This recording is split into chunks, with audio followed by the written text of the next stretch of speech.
I recently went down to Murcia in southeastern Spain, around about here. City of around 500,000 people and capital of the region of the same name. I'll be doing a separate things to do in Murcia video just about the city, but this video is about Real Murcia, the football team.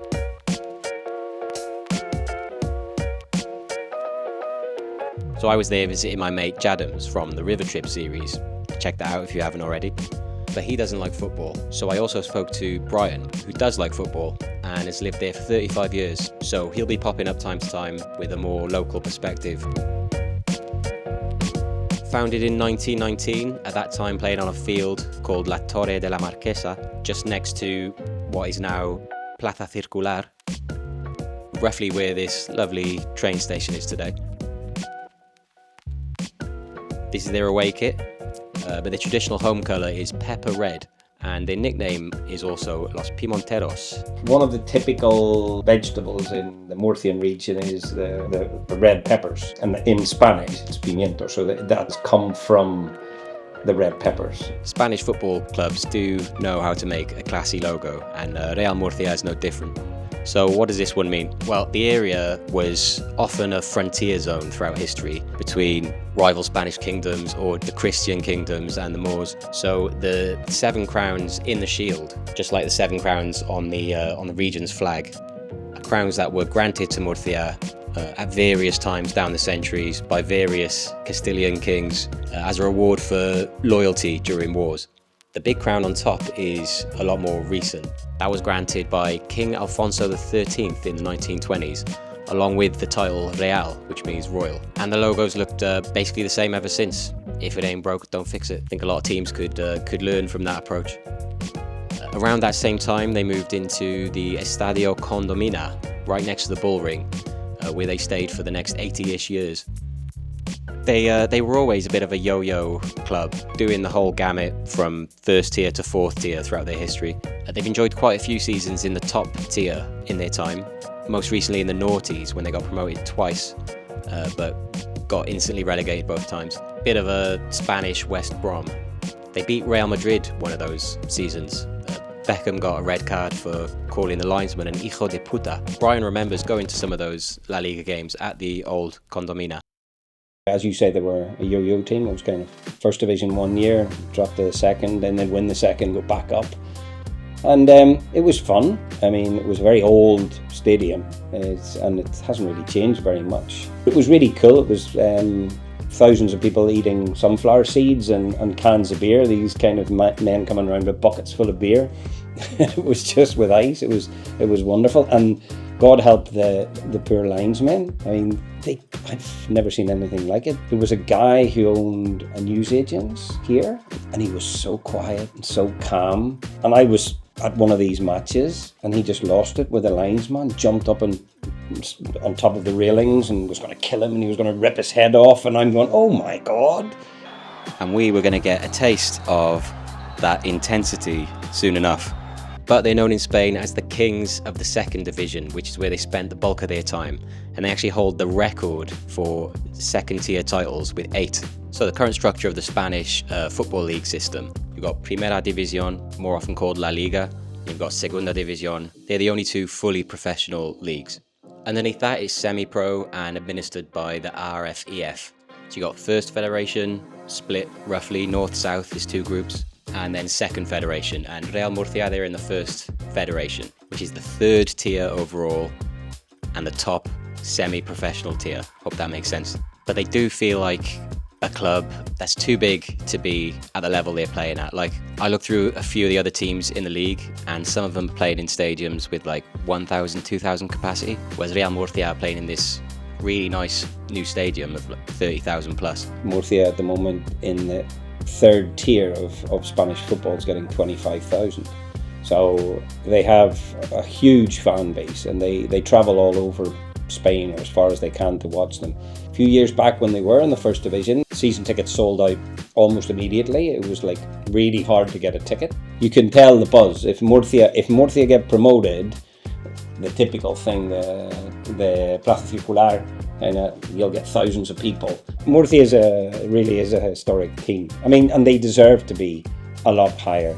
On the topic of history, while we were sat at a bar outside the old Condomina, we were approached by a friendly old señor with a pocket full of newspaper clippings who turned out to be a bit of a club legend known as Dalí. Cuando yo era joven, que jugué en la selección murciana y nos quedamos campeones de España. Campeones de España. Que vinimos desde Madrid en un autocar parando por todos los ayuntamientos de todos los pueblos hasta llegar a la catedral. Ahí fue el final para ver a la Virgen de la Fuensanta, darle las gracias de habernos quedado campeones. And here is that 1957 Youth Copa del Rey winning team. Unfortunately, despite my best efforts, I couldn't find out his real name, so I don't know which one of the players he actually is. ¿Podemos ver la foto una vez más? Sí, but he's clearly Real Murcia through and through. Here he is in the noughties, still involved with the club. I think as either a coach or a kit man for the youth teams, I'm not quite sure. Maybe let me know in the comments. And he's probably in this photo of a 2014 reunion of that youth cup winning team, but this is the highest resolution I got, so don't know where he is in this one either. So how come the Kings of the Second Division haven't been in the Second Division for over 10 years now? Well, in 2014, despite finishing 4th, they got relegated for falling foul of the league's financial rules. You know, the usual things, players' wages not getting paid, all that stuff. And then relegated again briefly to the 4th tier in 2022. We always moan about this as well, that they built up such a huge debt. And the majority of it was with the Social Security, which I don't know, I own a business here, and if you don't pay your Social Security, they just take it out of your account automatically, and if you don't pay, they automatically add 20% on top, and then it just grows and grows and grows. There was investment from Jesus Samper, his family invested lots of money building the new Condomina. They were going to build golf courses and they were going to do this and whatever. A lot of corruption, the typical thing. There was a point where they thought that they were going to disappear altogether, give themselves a new name. A lot of teams have done that in Spain. After Samper passed away in 2015, there was a chaotic period with unpopular Mexican businessman Mauricio García de la Vega trying to gain a controlling stake in the club. Lots of court cases, fan protests, but the important thing is now under Enrique Roca, who's given his name to the stadium, they seem to be stabilising and getting back on track. They've got a few rivals, but none more fierce than Cartagena, a city on the coast just 50 kilometers away. And not just in football, they're rivals in everything. You know, arguments about which city lays claim to certain local delicacies. And there's even a pretty strong independence movement for Cartagena to split off from the Murcia region. There's big rivalry between Cartagena and Murcia. And they are the two big teams, and they're actually in the second division at the moment. So Murcia are actually below them. So there's quite a bit of friction. Cartagena, people from Cartagena don't consider themselves to be Murcian. So it's a pretty big club. I mean, that would be the real local derby. And with Cartagena currently being bottom of the second division, if Murcia don't get promoted, then there's a decent chance they'll be meeting each other again next season. So if you're thinking about going to watch a Real Murcia game, maybe avoid those fixtures, because I've heard it can get pretty tasty. Real Murcia are still in with a shot at automatic promotion to Segunda División, but you have to finish first for that, so a playoff place is looking more likely.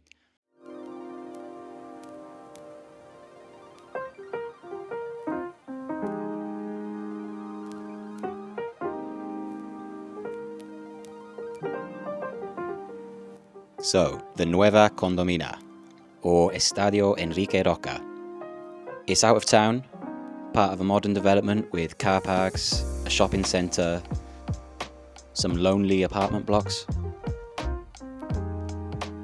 A slightly dystopian, empty space, in contrast with the old Condomina, right in the heart of the city. In the past, when Murcia was in the first division, this whole area and towards the old Condomina, I mean, all the bars would be full of people on a Sunday afternoon, and it became a real cultural event. And that's missing, I think, a little bit now because the new Condomina's on the outskirts. But it's the same trade-off a lot of clubs have to make to move up in the world. You lose a bit of soul, but there just isn't the space in the city. And they needed the upgrade, and it definitely is an upgrade. It's a pretty cool stadium. It's one of these 5-star stadiums, so it actually was on the short list for the World Cup. It's a really nice stadium design, not covered in paneling, it's just like the exposed skeleton. You can see right through in places.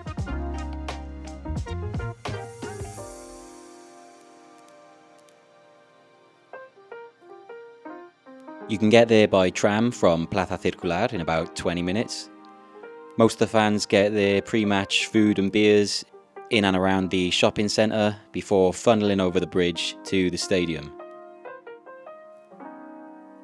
In this case, to watch Murcia versus Sevilla Atletico, the Sevilla reserve team, and this one was going to be a rough one. Bought tickets there at the stadium. They don't tend to sell out at the moment. Cost us about 20 euros each. Atmosphere was really good. They're clearly a well-supported club. So I'll shut up for a bit and just play some clips. Cheers.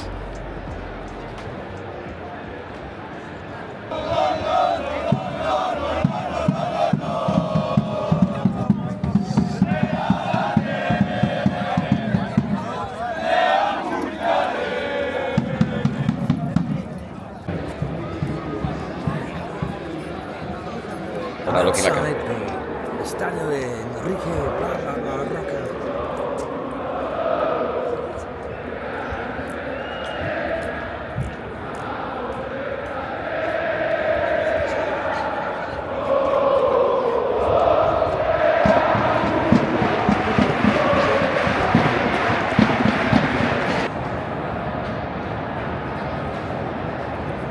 Guardamos un minuto de silencio en recuerdo de los murcianistas y compañeros que nos han dejado hace unos días. Don Damián García Ródenas. ¡Vamos Murcia! ¡Hasta el final! ¡Hasta el final!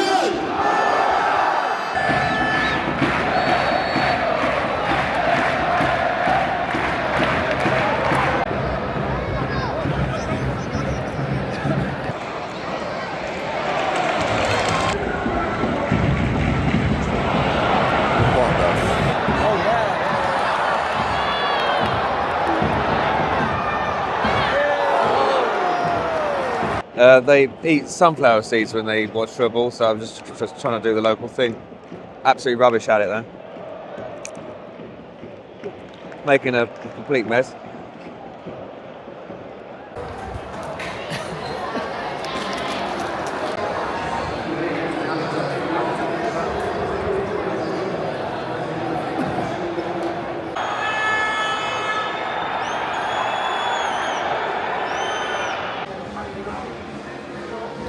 Sunflower seeds didn't quite cut it.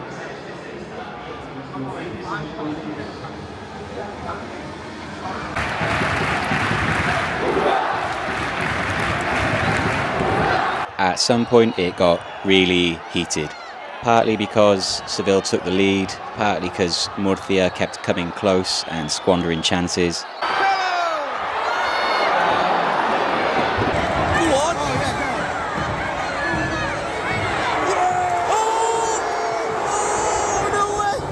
Some referee indecisions, some play acting, and the fact that it got heated on the pitch.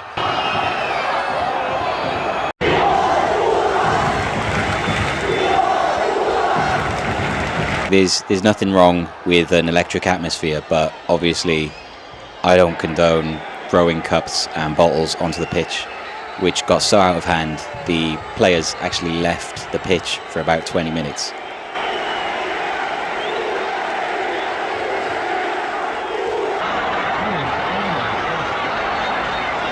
To be fair, most of the Murcia fans were reacting angrily to the people who were throwing the cups and trying to stop them. But that's the problem in this kind of situation, you know, if 1 in 100 people wants to throw a cup, then it still looks bad. In conclusion, it's a really nice stadium, intense atmosphere, and clearly a club that isn't going to be at this level for much longer. So keep an eye out for Real Murcia in the next couple of years. And check out the River Trip series, subscribe and all that, and more ground hopping to come in the future. Anyway, cheers.